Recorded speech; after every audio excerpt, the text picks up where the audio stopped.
హరి ఓం. Spiritual access channel వీక్షకులందరికీ కూడా స్వాగతం, సుస్వాగతం.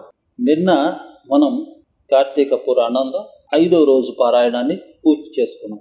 ఈ 5వ రోజు పారాయణంలో 9 మరియు 10 అధ్యాయాల్ని మనం చదువుకున్నాం. ఈ 9 మరియు 10 అధ్యాయాల ద్వారా మనం ఏం నేర్చుకున్నాం? పారాయణ అంటే పారాయణ చేసుకుంటూ వెళ్ళిపోవటం కాదు కదా. నేను చదువుతున్నా, మీరు వింటున్నారు. నేనేం నేర్చుకున్నానో చెప్తా, మీరేం నేర్చుకున్నారన్నది కింద కామెంట్ల రూపంలో పెట్టండి. ఓకేనండి. అజామిలోపాఖ్యానంలో యమదూతలకి విష్ణుదూతలకి మధ్య జరిగినటువంటి సంవాదం. ఈ సంవాదంలో విష్ణుదూతలు అజామిలుణ్ణి తనతో పాటు విష్ణులోకానికి తీసుకొని వెళ్ళారు. యమదూతలు యమధర్మరాజు దగ్గరకు వచ్చి వాళ్ళ అసక్తతను తెలియచేశారు. ఆ తర్వాత యమధర్మరాజు యమభటులకి ఎంతవరకు చెప్పాలో అంతవరకు చెప్పి అజామిలుడి యొక్క గత జన్మని తన దివ్య దృష్టితో చూశాడు. అయితే యమధర్మరాజు ఏం చూశాడు ఏమిటి అన్నదాన్ని వశిష్ఠ మహర్షి జనక మహారాజుతో చెప్పటం ఈ 9, 10 అధ్యాయాలలో మనం తెలుసుకున్నాం. అయితే అజామిలుడు గత జన్మలో అంటే శివాలయంలో పూజారిగా ఉన్నటువంటి సమయంలో అతను చేసినటువంటి పాపకృత్యాలు అతనికి మరుజన్మని సంప్రాప్తింపచేసాయి. గత జన్మలో చేసుకున్నటువంటి పాప పుణ్య కర్మల్ని అనుసరించి మరొక జన్మ సంప్రాప్తిస్తుంది. మొత్తం పుణ్యాలే చేసుకుంటే ఇక జన్మ అనేదే లేదు, పేచీనే లేదు అసలు ఎవరికి. అయితే గత జన్మలో అజామిలుడు శివాలయ పూజారిగా ఉన్నప్పుడు అతను చేసినటువంటి దుష్టకర్మలు, అలానే ఆ పూజారితో భోగించినటువంటి ఆ బ్రాహ్మణ పత్ని ఎవరైతే ఉందో ఆమె మళ్ళీ అజామిలుడికి భార్యగా జన్మించడం, ఆమెకు పుట్టినటువంటి కూతురు ఆల్రెడీ ఉన్నటువంటి ఆమెకు పుట్టినటువంటి కూతురుని ఆమె చనిపోయిన తర్వాత ఈ కూతుర్ని పెళ్లి చేసుకోవటం, చాలా మంది పిల్లల్ని కంటాం.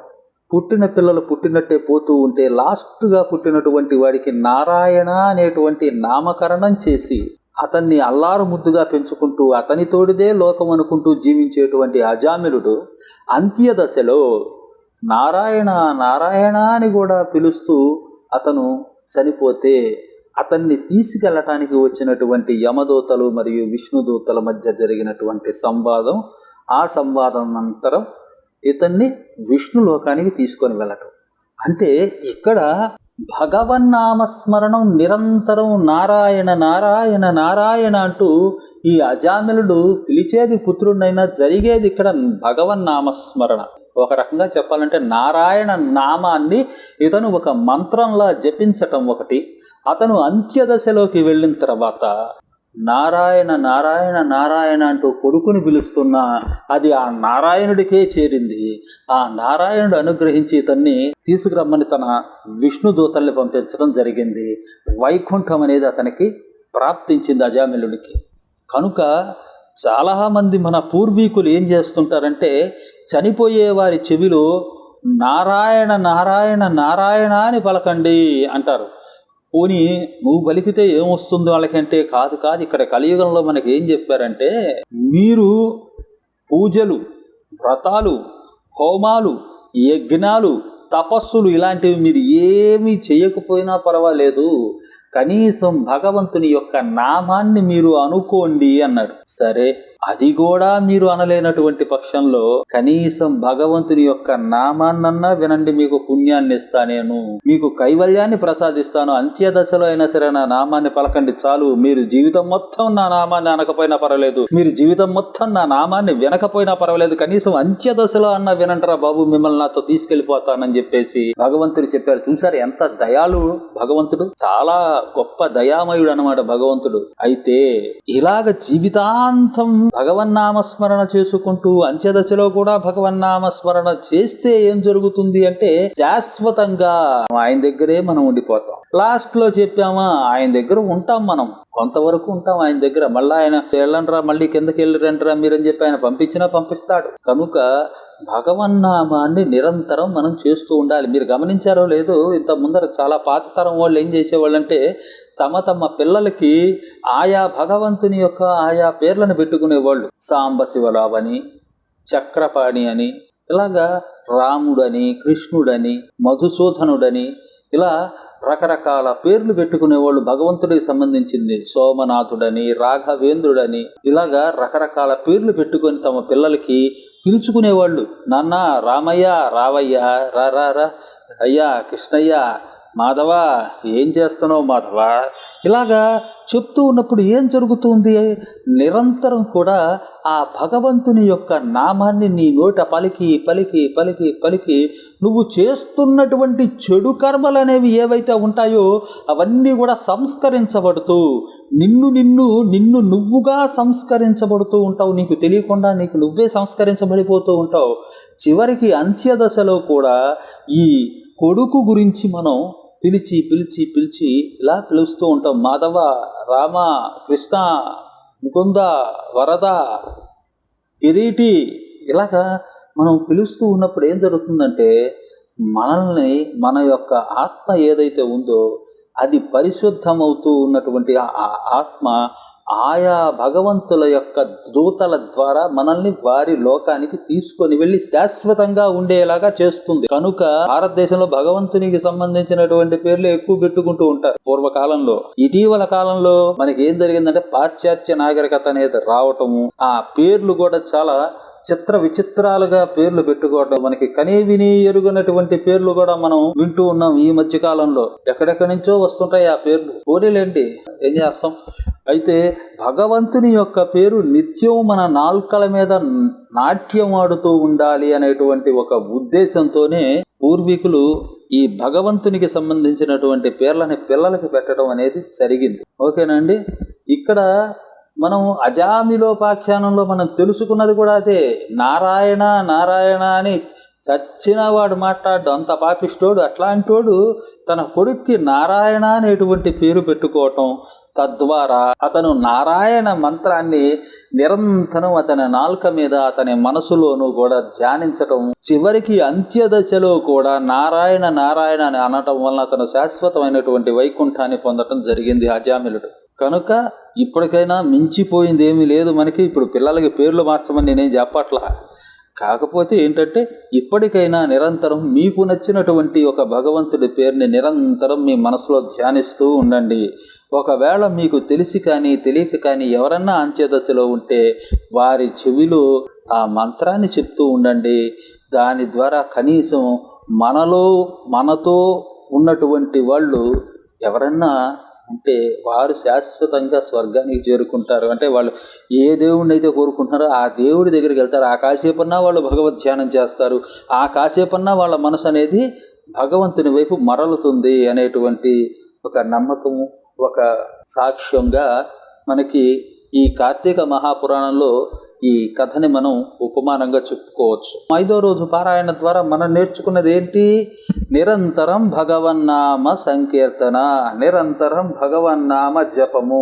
అంత్యకాలంలో అయినా సరే భగవన్నామ స్మరణ. అంత్యకాలం వచ్చినప్పుడు ఖచ్చితంగా మనకి గుర్తుండదు. ఇంకా ఆ సమయంలో మన మెదడు మనకు అందుబాటులో ఉండదు, మన స్వాధీనంలో ఉండదు, మన ఆలోచనలు మన స్వాధీనంలో ఉండవు. కనుక పక్కనున్న వాళ్ళందరూ చెప్తుంటారు నారాయణ నారాయణ అనండి అని. నారాయణ నారాయణ అని వాళ్ళు అంటుంటారు. ఇంకొకటి తులసి తీర్థం కూడా పోస్తారు. ఇక్కడ ఏమన్నా నీలో ఉన్నటువంటి జీవుడిని తులసి ఏం చేస్తుందంటే, ఆధ్యాత్మికంగా కనుక మనం భావిస్తే తులసి మనల్ని పవిత్రత అనేది ఆపాదిస్తుంది. మరొక విషయం ఏంటంటే ఏమన్నా అడ్డం పడితే తులసి క్లీన్ చేస్తుంది, తిరిగి మళ్ళీ ఆ జీవుడు బతికే అవకాశం ఉంటుంది. అందుకనే పోయేటప్పుడు తులసి తీర్థం కొంచెం పోయండి అని చెప్పేసి అంటుంటారు పెద్దలు. సో ఈ తులసి వల్ల ఎన్ని లాభాలు ఉన్నాయి మనకి, ఈ నారాయణ నామ సంకీర్తనం వల్ల ఎన్ని లాభాలు ఉన్నాయి. తులసి అనేది ఒకటి పవిత్రత అనేది చేకూరుస్తుంది, అపరిశుభ్రంగా ఉన్నటువంటి దాన్ని శుభ్రపరుస్తుంది తులసి. అది ఆత్మ కానీ శరీరం కానీ ఏదైనా సరే. ఓకేనండి. కనుక మనం నిత్యం తులసి నీళ్లు తాగటం ఒకటి, భగవంతుని యొక్క నామస్మరణ చేయటం ఒకటి, ఏ తులసాకులు నవ్వటము, ఇట్లాంటివి చేస్తూ ఉండాలి. మనం నిరంతరం చేస్తూ ఉంటే ఏంటంటే మనం చెప్పా కదా, మనకి తెలుసు కానీ తెలియక కానీ ఏవేవో చేసేస్తుంటాం. పుణ్యాలు చేస్తుంటాం, పాపాలు చేస్తుంటాం. పుణ్యాలు చేస్తే ప్రాబ్లం లేదు కానీ పాపాలు చేస్తేనే వచ్చే తలకాయ నొప్పంత మనకి కదా. అవి లేకుండా మనం చేసుకోవాలి. ఓకేనా మిత్రులారా? ఇప్పుడు మనం సంపూర్ణ కార్తీక మహాపురాణం 6వ రోజు పారాయణం చేస్తున్నాము. ఇది ఏకాదశాధ్యాయంతో స్టార్ట్ అవుతుంది. ఇక్కడ వశిష్ఠుడు చెప్తున్నాడు, ఓ మహారాజా, కార్తీక మాసంలో శ్రీహరిని ఎవరైతే అవిసె పూలతో పూజిస్తారో వాళ్ళకి చంద్రాయణ ఫలం కలుగుతుంది. గరికతోనూ కుశలతోనూ పూజించే వాళ్ళు పాప విముక్తులై వైకుంఠాన్ని పొందుతారు. చిత్రవర్ణ వస్త్రాన్ని శ్రీహరికి సమర్పించిన వాళ్ళు మోక్షాన్ని పొందుతారు. కార్తీక స్నానం చేసి విష్ణు సన్నిధిని దీపమాలికలను ఉంచేవాళ్ళు వైకుంఠ పురాణ పాఠకులు శ్రోతలు కూడా విగత పాపులై పరమపదాన్ని చేరుకుంటారు. ఇందుకు ఉదాహరణగా అన్ని పాపాలను పోగొట్టేటువంటిది ఆరోగ్యదాయిని అయినటువంటి ఒక కథని నీకు వినిపిస్తాను. జనక మహారాజా జాగ్రత్తగా విను అంటూ మందరోపాఖ్యానం అనేటువంటి కథని ఈయన చెప్పడం మొదలుపెట్టాడు. కళింగ దేశీయుడైనటువంటి మందరుడు అనేటువంటి ఒకనొక బ్రాహ్మణుడు స్నాన సంధ్యావందనాలన్నింటినీ విసర్జించి పరులకు కూలి పని చేస్తూ ఉండేవాడు. అతనికి పతివ్రత, సర్వ సౌముద్రికాది శుభలక్షణాలు సంపన్న, సద్గుణ సముచ్చయము చేత సుశీల అని పిలువబడే ఒక భార్య ఉండేది. భర్త ఎంత దుర్మార్గుడైనా కూడా అతని యందు అనురాగమే తప్ప ద్వేషము లేనిది పాతివ్రత్యానిష్టాపరురాలై ఉండేది. కొన్నాళ్ల తర్వాత కూలితో జీవించడం కష్టమని భావించిన మందరుడు వనగతుడై ఖడ్గపాణి అయి దారులు కాసి బాటసారుల్ని కొట్టి వాళ్ళ నుంచి ధనాన్ని అపహరిస్తూ కాలం గడపసాగాడు. ఆ దొంగ సొత్తును ఇరుగు పొరుగు దేశాలకు తీసుకుపోయి అక్కడ అమ్మి ఆ సొమ్ముతో కుటుంబాన్ని పోషించేసేవాడు. ఒకసారి దొంగతనానికై దారి కాసి ఉన్న మందరుడు బాటసారి అయినటువంటి ఒకానొక బ్రాహ్మణ్ణి పట్టుకొని అక్కడ మర్రి చెట్టు కట్టేసి ఆ బ్రాహ్మణుని యొక్క ద్రవ్యాన్నంతా అపహరించేశాడు. ఇంతలో అటుగా వచ్చిన పరమ క్రూరుడైనటువంటి ఒక కిరాతకుడు దోచుకొనిన మందరుడిని, దోచుకోబడి బంధితుడై ఉన్న బ్రాహ్మణుడిని ఇద్దరిని కూడా చంపేశాడు. ఆ ద్రవ్యాన్ని తాను హరించుకుపోబోయాడు. కానీ అదే సమయంలో అక్కడ కిరాత మందర బ్రాహ్మణుల నుంచి వచ్చే నరవాసనను పసిగట్టిన పులి అక్కడికి వచ్చింది. ఆ జగడంలో పులికి కిరాతకుడికి కూడా యుద్ధం జరిగింది. ఆ జగడంలో పులికి కిరాతకుడు కూడా ఏకకాలంలో వాళ్ళిద్దరు చనిపోయారు. ఆ విధంగా మరణించిన విప్ర మందర వ్యాఘ్ర కిరాతులు జీవులు నలుగురు కూడా యమలోకానికి చేరి కాలసూత్రము అనేటువంటి నరకాన్ని పొందారు. యమకింకర్లు ఆ నలుగురిని పురుగులు అమేధ్యముతో నిండి ఉన్నటువంటి తప్త రక్త కూపంలో పడేశారు. ఇక భూలోకంలో భర్త మరణ వార్త తెలియని మందరుని భార్య అయిన సుశీల మాత్రం నిత్యం భర్త ధ్యానాన్నే చేస్తూ ధర్మవర్తనతో, హరిభక్తితో, సజ్జన సాంగత్యంతో జీవించసాగింది. ఒకనాడు నిరంతర హరినామ సంకీర్తన తత్పరుడు, సర్వుల యందున భగవంతుని దర్శించువాడు, నిత్యానంద నర్తనుడు అయినటువంటి ఒకనొక యతీశ్వరుడు ఆ సుశీల ఇంటికి వచ్చాడు. ఆమె శ్రద్ధా భక్తులతో అతనికి భిక్ష వేసి, అయ్యా, నా భర్త కార్యార్థి అయి వెళ్ళి ఉన్నాడు, ఇంట లేడు, నేను ఏకాకినైనా ఆయన ధ్యానంలోనే కాలం గడుపుతున్నాను అని విన్నవించుకుంది. అందుకు యతి, అమ్మాయి, ఆవేదన పడకు, ఇది కార్తీక పూర్ణిమ మహాపర్వదినం. ఈరోజు సాయంకాలం నీ ఇంట పురాణ పఠన శ్రవణాదులు ఏర్పాటు చేయి. అందుకు గాను ఒక దీపము చాలా అవసరం. దీపానికి తగినంత నూనె నా దగ్గర ఉంది. నీవు వత్తిని ప్రమిదని సమర్పించినట్లయితే దీపం వెలిగించవచ్చును అని సలహా ఇచ్చాడు. ఆ యతిశ్రేష్ఠుని మాటలను అంగీకరించి సుశీల తక్షణమే గోమయంతో ఇల్లంతా చక్కగా అలికి పంచరంగు ముగ్గులను పెట్టింది. ప్రత్తిని శుభ్రపరిచి 2 వత్తులను చేసి యతీశ్వరుని వద్ద నూనెతో వాటిని వెలిగించి శ్రీహరికి సమర్పించింది. యతి ఆ దీప సహితముగా విష్ణువును పూజించి మనశుద్ధి కోసం పురాణ పఠనాన్ని ఆరంభించాడు. సుశీల పరిసరాల ఇండ్లకు వెళ్ళి వారందరినీ పురాణ శ్రవడానికి ఆహ్వానించింది. అందరి నడుమ తాను కూడా ఏకాగ్ర చిత్తయ్యి ఆ పురాణాన్ని వింది. అనంతరము ఆమె శుభాశీస్సులు అందించి యతీశ్వరుడు వెళ్ళిపోయాడు. నిరంతర హరిసేవనం వలన క్రమక్రమముగా ఆమె జ్ఞాని అయి తదుపరి కాలధర్మము చెందింది.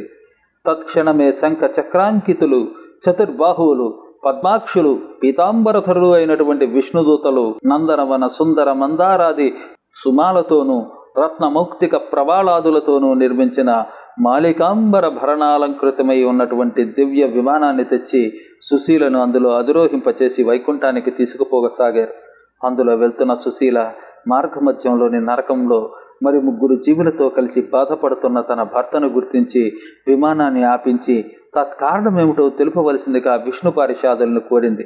అందుకు వారు, అమ్మా, నీ భర్త అయిన ఆ మందరుడు విప్రకుల సంజాతుడైనప్పటికీ కూడా వేదాచారులను విసర్జించి కూలి అయి మరికొన్నాళ్ళు దొంగయ్యి దుర్మార్గ ప్రవర్తన వలన ఇలా నరకాన్ని అనుభవిస్తున్నాడు తల్లి. అతనితో పాటే ఉన్న మరొక బ్రాహ్మణుడు మిత్రద్రోహి. మిత్రుడొకడిని చంపి ఆ ధనముతో పరదేశాలకు పారిపోబోతూ నీ భర్త చేత బందీ అయ్యాడు. అతగాడి పాపాలకు గాను అతడు నరకాన్ని అనుభవిస్తున్నాడు. ఇక మూడవ వాడు కిరాతుడు. బంధితుడైన ఆ బ్రాహ్మణుని నీ భర్తని కూడా చంపివేసిన పాపానికి గాను ఇతడు నరకమును చేరవలసి వచ్చినది. ఇక నాలుగవ జీవి పులి. ఆ పులి పూర్వజన్మలో ద్రావిడ బ్రాహ్మణుడై ఉండి ద్వాదశి నాడు భక్ష్య విచక్షణ రహితుడై ఆచరించిన తైలాదిక భోజనాదుల వలన నరకమును పొంది పులిగా పుట్టి ఈ కిరాతకుని తోడి జగడముతో అతనితో పాటే నరకాన్ని చేరాడు. ఈ నలుగురి నరకయాతనకు కారణాలు ఇవే తల్లి అని చెప్పారు. ఆ మీదట సుశీల విష్ణుదూతలను చూసి ఏ పుణ్యము చేసినట్లయితే వాళ్ళక నరకము తప్పుతుందో చెప్పండి అని కోరగా ఆ వైష్ణవులు కార్తీక మాసంలో నీచే ఆచరించబడిన పురాణ శ్రవణ ఫలితాన్ని ధారపోయటం వలన నీ భర్త పురాణ శ్రవణార్థమై నువ్వు ఇంటింటికి వెళ్లి ప్రజలను పిలిచినటువంటి పుణ్యము ధారపోయటం వల్ల మిత్రద్రోహి అయిన బ్రాహ్మణుడు ఆ పురాణ శ్రవణార్థమై నువ్వు సమర్పించినటువంటి 2 ఒత్తుల పుణ్యమును చెరిసగముగా ధారపోయటం వలన కిరాత వ్యాఘ్రాలు కూడా నరకం నుంచి విముక్తి పొందగలవు అని పలికారు ఆ విష్ణుదూతలు. అలా వాళ్ళు చెప్పిందే తడవుగా సుశీల ఆయా విధాలుగా తన పుణ్యాలను వారికి ధారపోయటంతో ఆ నలుగురు కూడా నరకం నుంచి విముక్తులై దివ్య విమానారూఢులై సుశీలను వివిధ రూపాలుగా ప్రశంసిస్తూ మహాజ్ఞానులు పొందే ముక్తి పదానికై తీసుకుపోబడ్డారు. కాబట్టి ఓ జనక మహారాజా, కార్తీక మాసంలో చేసే పురాణ శ్రవణం వలన హరిలోకమును తప్పనిసరిగా పొందుతారు అని తెలుసుకో అని అన్నాడు. ఇక్కడికి మనకి 11వ అధ్యాయం సమాప్తం అయిపోయింది. ఇక మనం ఇప్పుడు 12వ అధ్యాయంలోకి వెళ్ళాం. ఈ 12వ అధ్యాయంలో వశిష్ఠుడు ఇంకా ఇలా చెప్తూ ఉన్నాడు జనకుడికి, ఓ రాజా, కార్తీక మాసంలో వచ్చే సోమవార మహత్యాన్ని నువ్వు విని ఉన్నావు. ఆ కార్తీక సోమవారం ఎంత ఫలితాన్ని ఇస్తుందో అంతకంటే కార్తీక శని త్రయోదశి 100 రెట్లు, కార్తీక పూర్ణిమ 1000 రెట్లు, శుక్ల పాడ్యమి 1,00,000 రెట్లు, శుక్ల ఏకాదశి 1,00,000 రెట్లు, ద్వాదశి అసలు లెక్కే లేనంత అనంతమైన ఫలితాన్ని అదనంగా ప్రసాదిస్తాయి. మోహం చేతనైనా సరే శుక్ల ఏకాదశి నాడు ఉపవసించి మరునాడు ద్వాదశి బ్రాహ్మణ యుక్తులై పారాయణ చేసేవాళ్ళు సాయుజ్య మోక్షాన్ని పొందుతారు. ఈ కార్తీక శుద్ధ ద్వాదశి నాడు అన్నదానముని చేసిన వారికి సమస్త సంపదలు అభివృద్ధి చెందుతాయి. కనుక రాజా, సూర్యగ్రహణ సమయంలో గంగా తీవ్రంలో 1,00,000 మంది బ్రాహ్మణులకు అన్న సమారాధన చేయటం వలన ఎలాంటి పుణ్యం కలుగుతుందో అంత పుణ్యము కూడా కేవలం కార్తీక ద్వాదశి నాడు ఒక్క బ్రాహ్మణుడికి నువ్వు అన్నం పెట్టడం వలన కలుగుతుంది. 1000 గ్రహణ పర్వాలు, 10,000 వ్యతిపాత యోగాలు, 1,00,000 అమావాస్యల పర్వాలు ఏకమైనా కూడా ఒక్క కార్తీక ద్వాదశిలో 16వ వంతు కూడా చేయవని నువ్వు తెలుసుకోవాలి. మనకు ఉన్న తిథులలో పుణ్యప్రదాలైనటువంటి తిథులు ఎన్నైనా ఉండొచ్చు, కానీ వాటన్నిటికంటే కూడా సాక్షాత్ విష్ణు ప్రీతికరమైనటువంటి ఈ కార్తీక ద్వాదశి అత్యంత ఫలప్రదమని నువ్వు మర్చిపోవాక అని చెప్పాడు. ఏకాదశి నాడు రాత్రి యామముండగా కార్తీక శుద్ధ ద్వాదశి నాడు క్షీర సముద్రం నుండి శ్రీహరి నిద్రలేస్తాడు. అందువలన దీనికి హరిబోధిని ద్వాదశి అనేటువంటి పేరు కూడా వచ్చింది. అటువంటి ఈ హరిబోధిని నాడు ఎవరైతే కనీసం ఒక్క బ్రాహ్మణుడికైనా అన్నదానమును చేస్తారో వాళ్ళు ఇహలోకములో భోగాలను సేవల్ని అందుకుంటారు, పరములో భోగి శయనామ సేవనాన్ని పొందుతారు. కార్తీక ద్వాదశి నాడు పెరుగు అన్నదానం చేయటం వల్ల సర్వోత్కృష్టమైనటువంటి దానముగా చెప్పబడుతూ ఉంటుంది. ఎవరైతే ఈ ద్వాదశి నాడు పాలిచ్చే ఆవుని వెండి డెక్కలు బంగారు కొమ్ములతో అలంకరించి పూజించి దూడతో సహా గోదానము చేస్తారో వాళ్ళు ఆ ఆవు శరీరంపై ఎన్ని రోమాలైతే ఉంటాయో అన్ని వేల సంవత్సరాల స్వర్గంలో నివసిస్తూ ఉంటారు. కనుక ఈరోజు వస్త్రదానం చేసిన వాళ్ళు సంచితార్థాలన్నీ సమసిపోయి వైకుంఠాన్ని చెందుతారంటంలో ఎలాంటి సందేహము లేదు. ఓ మహారాజా, ఎవరైతే కార్తీక శుద్ధ ద్వాదశి నాడు సాలగ్రామాన్ని, బంగారపు తులసి వృక్షాన్ని దక్షిణా సమేతంగా దానము చేస్తారో వాళ్ళు చతుస్సాగర పర్యంతమైన సమస్త భూమండలాన్ని దానము చేసినంత పుణ్యాన్ని పొందుతూ ఉంటారు. ఇందుకు నిదర్శనంగా ఒక చిన్న గాథ చెప్తాను, జాగ్రత్తగా విను అంటూ చెప్పసాగాడు వశిష్ఠుల వారు. ఏం చెప్పారు అంటే, పూర్వం గోదావరి తీరంలో దురాచారవంతుడు, పరమ పిసినిగొట్టు అయినటువంటి ఒక వైశ్యుడు ఉండేవాడు. ఈ లుబ్ధుడు దాన ధర్మాలు చేయకపోవటమే కాక తాను కూడా తినకుండా ధనాన్ని పోగు చేసేవాడు. ధనధాన్యాలనే కాదు, కనీసం ఎవరికి మాట సాయమైనా చేసేవాడు కాదు. నిత్యము పరులను నిందిస్తూ పరద్రవ్యాసక్తుడై మచలే ఈ పిసినుగొట్టు ధనమును వడ్డీలకు తిప్పుతూ అంతకంతకు ద్రవ్యాన్ని పెంచుకోసాగాడు. ఒకానొకసారి ఈ లుబ్ధుడు ఒక బ్రాహ్మణుడికి ఇచ్చిన అప్పును రాబట్టుకోవటం కోసం అతని గ్రామానికి వెళ్ళి తానిచ్చిన బాకీని వడ్డీతో సహా ఆ క్షణమే చెల్లించవలసిందిగా పట్టుపట్టాడు. అందుకు ఆ బ్రాహ్మణుడు, రుణదాత, నేను నీ బాకీ ఎగవేసేవాడిని కాను, ఎందుకంటున్నావేమో. యో జీవతి రుణీ నిత్యం నియమం కల్పమశ్నుతే పశ్చాత్తస్య సుతో భూత్వా తత్సర్వం ప్రతిదాస్యతే. ఎవడైతే రుణం తీర్చకుండా పోతాడో వారు మరుజన్మలో రుణదాతకు సంతురూపంగా జన్మించి ఆ రుణాన్ని చెల్లబెట్టుకోవలసి వస్తుంది. అందుచేత ఏదో ఒక విధంగా సంపాదించి ఈ మాసాంతానికల్లా నీ రుణము చెల్లబెడతాను, అంతవరకు కొంచెం ఓర్పు వహించి ఉండు అని ఆ బ్రాహ్మణుడు చెప్పాడు. ఆ బ్రాహ్మణ వచనాలను పరాభవ వాక్కులుగా భావించినటువంటి ఆ లుబ్ధుడు కినిసి, ఓ నీ కబుర్లు నా దగ్గర కాదు, నీ బాకీ వసూలు కోసం నెల్లాళ్ళైనా సరే ఆగే సమయం నాకు లేదు, మర్యాదగా ఇప్పుడు ఇవ్వు, లేదా ఈ కత్తితో నిన్ను నరికేస్తాను అన్నాడు. యథార్థంగా ఆ సమయంలో ధనము లేదని, అప్పటికప్పుడు తాను అప్పు తీర్చలేనని చెప్పాడు విప్రుడు. మరింత మండిపడిన ఆ పిసినారి బ్రాహ్మణుడిని జుట్టు పట్టుకొని లాగి నేలకు పడతోసి కాలితో తన్ని అప్పటికీ కోపం తీరక కత్తితో ఒక్క వేటు పెట్టాడు. సింహం యొక్క పంజా విసురుకి లేడిపిల్ల చనిపోయినట్లుగా క్రోధోన్మత్తుడైన ఆ వైశ్యుడు కొట్టిన కత్తి దెబ్బకు బ్రాహ్మణుడు ప్రాణాలు కోల్పోయాడు. అంతటితో ఆ వైశ్యుడు హత్యా నేరానికి గాను రాజు తనను దండిస్తాడు అనేటువంటి భయంతో త్వరితముగా ఇంటికి పారిపోయి గుట్టుగా బ్రతకసాగాడు. బ్రతికినంతకాలం గుట్టుగా ఉండటమే కానీ గుట్టుగా ఉన్నంత మాత్రం చేత ఎల్లకాలం బ్రతకలేం కదా. అదేవిధంగా ఆ వైశ్యుడు కూడా ఆయువు తీరి మృతి చెందాడు. యమకింకర్లు వచ్చి ఆ జీవుని నరకానికి తీసుకొని పోయాడు.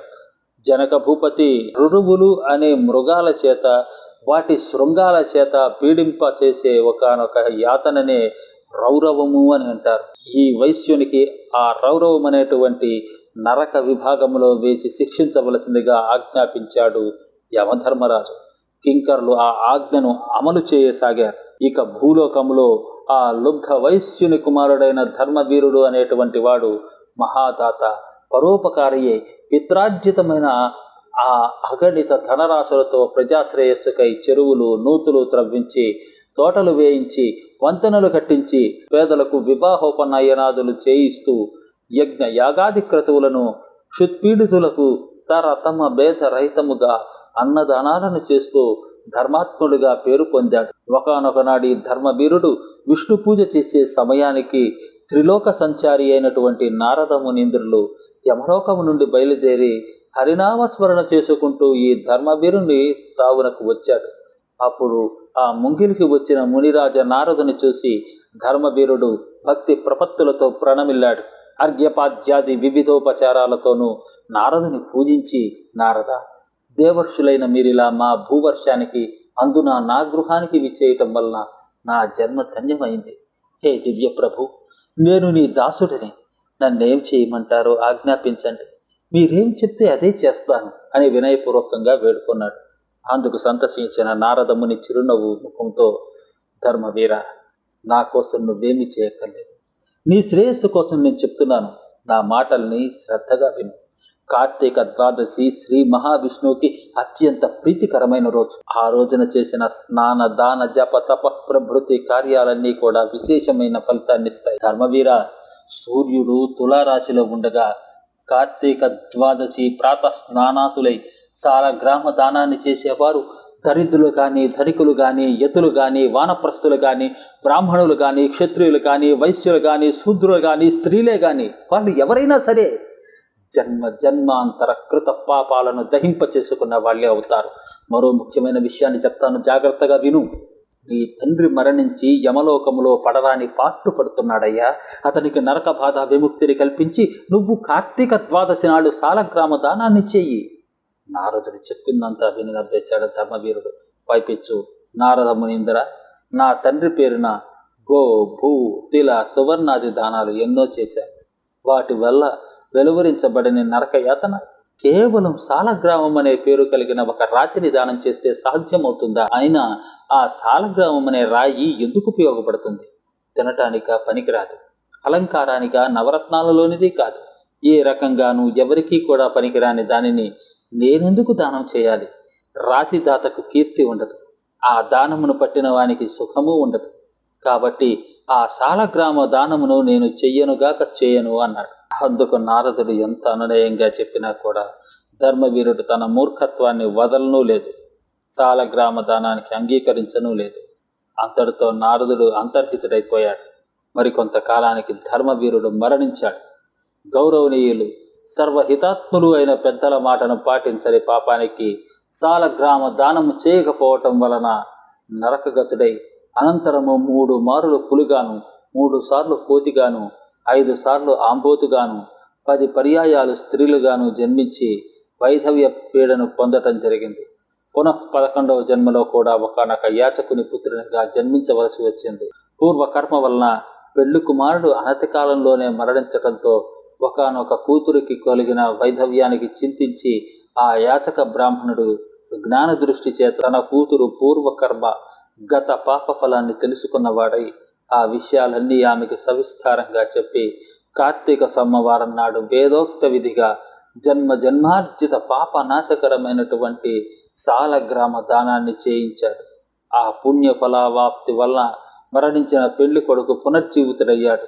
ఆ దంపతులు ఇహ జీవితాన్ని ధర్మ కామ సౌఖ్యాలతో గడిపి కాలాంతర స్వర్గమును చేరి పుణ్య ఫలానుభవ వాప్తులయ్యారు. తదుపరి ధర్మవీరుడు 23వ జన్మగా ఒక బ్రాహ్మణుని ఇంట శిశువుగా పుట్టి పూర్వజన్మలో చేసిన మహత్వపూర్వక సాలగ్రామ దాన పుణ్య విశేషం వలన జ్ఞాని అయి ప్రతి వర్ష ప్రయుక్త కార్తీక సోమవారము పర్వదినాలలో సాలగ్రామ దానాన్ని ఆచరిస్తూ ఆ పుణ్యఫలముగా మోక్షప్రాప్తుడయ్యాడు. ఇతగాడి సాలగ్రామ దాన మహాపుణ్యము వలన రౌరవగతుడైన ఇతని తండ్రి కూడా నరకము నుంచి విముక్తుడయ్యాడు. కాబట్టి జనక మహారాజా, కార్తీక మాసంలో సాలగ్రామ దానము చేత విష్ణువు సంప్రీతుడై విశేష పుణ్యాన్ని కల్పిస్తాడని ధృవపరుచుకో. ఎంతటి పాపానికైనా సరే కార్తీక మాసంలో సాలగ్రామ దానం చేయటమే సర్వోత్తమమైన ప్రాయశ్చిత్తం. ఇంతకు మించిన ప్రాయశ్చిత్తం మరొకటి లేదు అనటంలో ఏమాత్రం అతిశయోక్తి లేదు. ఇక్కడితో ఈ స్కంద పురాణాంతర్గత కార్తీక మహత్యం 6వ రోజు పారాయణం సమాప్తమైంది. మనం రేపు కలుద్దాం. ఇప్పటి వరకు మన ఛానల్ని ఎవరైతే సబ్స్క్రైబ్ చేసుకోలేదో వాళ్ళు దయచేసి ఛానల్ని సబ్స్క్రైబ్ చేసుకోండి. మీకు కనుక నచ్చితే లైక్ చేయండి, కామెంట్ చేయండి. మీ స్నేహితులకి, మీ బంధువులకి అందరికీ కూడా దీన్ని ఫార్వర్డ్ చేయండి.